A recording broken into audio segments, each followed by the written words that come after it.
Hi everyone, it's your boy Zach, and this is my review of PICARD Episode 1. And I've just got to say, I didn't spend a lot of time researching it, but I spent a good 1.5 minutes. And I can't believe anyone has not used this title. Come on, it's just like right there. It's just so obvious. I don't know. I was Googling. I couldn't find anyone using it. So anyway, PICARD is a CBS All Access show. It's a streaming service. Although I have a question. How come if I'm paying for this streaming service, do I have to watch 1 minute long commercials every 10 to 15 minutes? Riddle me that. So anyway, this is the whole Star Trek thing is very confusing. Midnight's Edge has a whole bunch of videos covering it. But put it this way. As far as I know, this is a different timeline than TNG and DS9 and Voyager and Enterprise. But it's similar. For all intents and purposes, you can say all of the story elements from the shows you watch in the 80s and 90s are the same. It's just that things are going to look different. That's because this company split and then they got back together. Oh my gosh, so annoying. Anyway, so the TLDR is that it's good. It's better than the sarcastic title, Make It So-So. I was actually, oh geez, everything's a pun. I was engaged. Oh, that's a pun too. So anyway, this is, I didn't do any research on it. I just watched the show. So if I remember, one of the things about PICARD back in the day is that the character was supposed to be about 10 years older than the actor. The actor is one of those guys who went bald and gray like really early. So I think he was like 49 the first season of Next Gen. But anyway, it's him at the age of like 90 something with a actor who's in his 70s, and he's a retired PICARD who's on his vineyard speaking the most Nebraska, high school French you've ever heard. And he's got, funny thing is that Nerdrotic called the two people on his on PICARD's vineyard servants, and I was like, that's a odd use of that word. I would call them employees, but then you watch it and yeah, they totally seem like servants. Like if it turns out that they're like synthetic, what do they call them, synths? I would totally believe that. It's hard to peg exactly why you would call them servants and not employees. Well, maybe because it seems like they live there and they're just kind of there to serve him at any time, whereas an employee, would have hours, and I don't do that. I don't wash dishes. I don't clean windows. But I got the feeling that they would do pretty much everything that's like non-Harvey Weinstein type of stuff. Anyway, so I've got to say I've only watched 2 reviews. I've heard Yellow Flash is good. I didn't watch it yet. I saw Mecha Random 40's 2s, but I think she said she got like a third of the way into the episode, and it wasn't for her. And then I watched Nerdrotics, which if you probably saw a transcript, I would say it was like a neutral to a thumbs down. But no, having heard him review other frat Trek, Abrams Trek, whatever you call this Trek, I felt like it was pretty positive. So the good thing about it is it's pretty solid. It's very clearly a TV show. It's not trying to be this weird electrified like movie, like a big budget in the theaters movie like Discovery is. There's no Michael Burnham screaming and crying every 5 minutes. I still swear that in the second to last episode of season 2 of Discovery, there were no less than 5 different scenes of her crying. It wasn't like she was crying, then they cut to a subplot, and then they cut back to her, and she was still crying. Like it was 5 separate instances of like over the top crying. So this one is he's retired. There's 2 plot threads. One is the Romulan sun exploding. I thought only the star at the center of our solar system was called the sun. I thought every other solar system had a different name. Or am I confusing that with Sol is the name?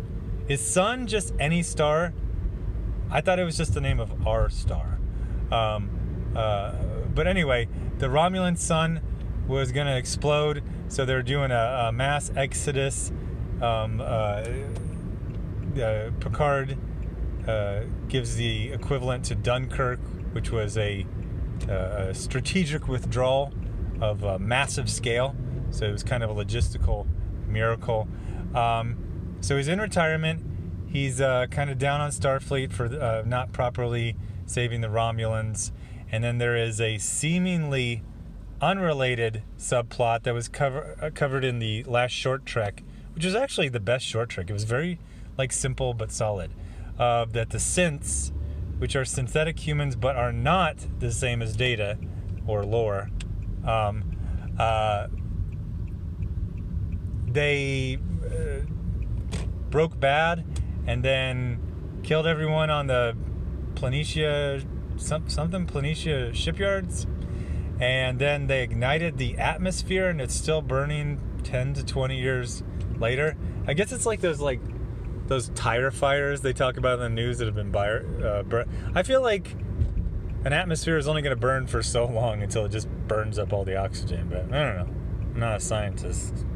Anyway, so he's in retirement. He's not that happy, but he's not miserable. He's just kind of a bored, retired guy. He has a interview. It goes wrong because the journalist. I know why I was like, well, this one's. Don't ever talk to journalists. Don't ever do interviews. Journalists are like the worst people ever. So he's agreed to some terms, some things he doesn't want to talk about. I forget if it was the Mars thing or the Romulan. I think it was the Romulan thing he didn't want to talk about. So of course she asks about both of them, and then puts him in the hot seat. He rage quits the thing, and then we meet a woman whose name was Daj. Well, I mean, subplots, it was in there. So Nerdrotic really didn't like this, and I was very much biased to not like it. I am so tired of 95-year-old women beating up 6 Navy SEALs. The first 20 times we saw that, it was kind of cool and different, and now it's you just expect it to happen, and it's incredibly boring. 2 things made it not be boring to me. Number 1, the stunt work was freaking awesome. Now again, it was like TV level stunt work. It's like we're going to put the camera right here. There's not going to be 20 cameras. It's not going to be swirling all around. It's going to be like we're on a pretty normal looking roof and here's a fight. One of my favorite ones is she kicks a guy over a railing and he falls down the stairs, and it seems to be all like a practical effect, a stunt. So the fight scenes were real solid, but they weren't insane. She does one of those, I think it was a hurricane into throwing the guy over the railing down the stairs. It was a freaking awesome move. But she also seems shocked and scared. Even though she's winning, she's scared. So it kind of feels like she could lose this fight at any time. And spoilers, she does. Spoilers. They create this thing where the positronic androids, whatever you call them, they're created in pairs. This being seems to be a daughter of Data. So if these beings, whatever you call them, are created in pairs, she has a sister. So we see one twin die, and then we cut to the other one who's working in these Romulan shipyards that looks to be a reclaimed Borg cube. Funny thing about that, I actually almost got a master's degree in what was it called? National Security Studies, something like that. They ended up eliminating the major while I was getting it, so I had to go choose some other generic major. So I was like, psh, I'm not even gonna finish it. But I was learning about the China. Their first aircraft carrier was a former Russian aircraft carrier that was had been converted into a casino. Because it's a huge deal to build an aircraft carrier. China's got one. This is a couple years ago.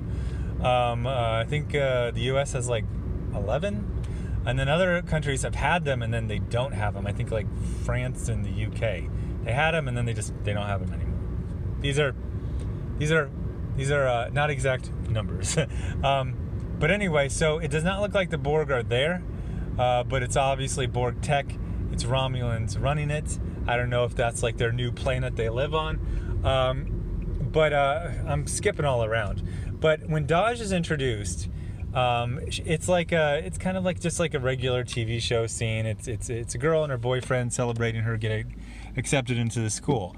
Here's why I liked it. I thought it was pretty natural, dialogue for someone at this age, 19, 20, probably their first major relationship, and they have the boyfriend die. Now usually they skip too quickly, and but they actually gave the boyfriend, in like 2 minutes of screen time, a personality. He seemed like a cool dude, kind of had a sense of humor. So when he died, you're like, oh man, he died, not just like character I knew nothing about died. I talked about this on my other channel in this question series. Like, they introduce a character and he's immediately lynched, and I mean, you kind of generically feel bad for him, but he's not a character. You don't know anything about him. Then his wife dies. Like, it's like the second thing you learn about her. She dies. She's okay, well, that's sad. A human died, but you didn't really give me anything to connect with this character. Where do they do that? Besides that, the first one was pretty low key. Picard does not leave Earth, and he's like barely formulating the plan to go investigate this mystery with Data's maybe twin daughter that he hasn't met yet. But I will say it was set up pretty interesting. I don't remember cringing ever. I don't remember anything SJW. I remember so one of the things on my other channel, I talk about how in comics, like for the last few years, writers have been terrified of giving black characters any quirks or personality or flaws or traits. They're just like generic good beings. Like there's nothing to them. Where you had the boyfriend, he's getting a little sense of humor, a little quirky sense of humor, and then they have a journalist, and she's just like snide and like manipulative. So it's like, what the hell? You had like 2 speaking roles for black people, and you gave both of them like distinct characters. That's blowing my mind. But so I don't remember anything SJW. In fact, I remember it being the opposite of SJW. I don't remember any heavy-handed politics. The Romulan exodus, we'll call it. I thought they were going to do some like real obvious stuff to like the Syrian refugee, immigrant crisis from like 3 years ago. Not really. It seems to be, solidly in this world. Besides that, just little things. They pointed out that like everything you would expect to see, a normie would. So they put in the Enterprise, from TNG. They have a replicator, which is weird because I feel like, well, no, they have like these floating, droids that water the crops. So yeah, there would be. I thought the whole point about going back home was you would make real Earl Grey tea. You wouldn't use a replicator, but it's a small thing. But overall, I was interested in it. It's got like, Star Trek Discovery is so hyperactive and kind of desperate and needy, whereas this is just like, it's like a casual conversation with an old friend. It's got a very steady pace. At one point, Picard goes to the Jedi archives, essentially, and I liked it. Will I watch the next episode? Yeah, if I don't completely forget the series exists, which is totally possible that it could. Picard is obviously older, but he didn't seem feeble.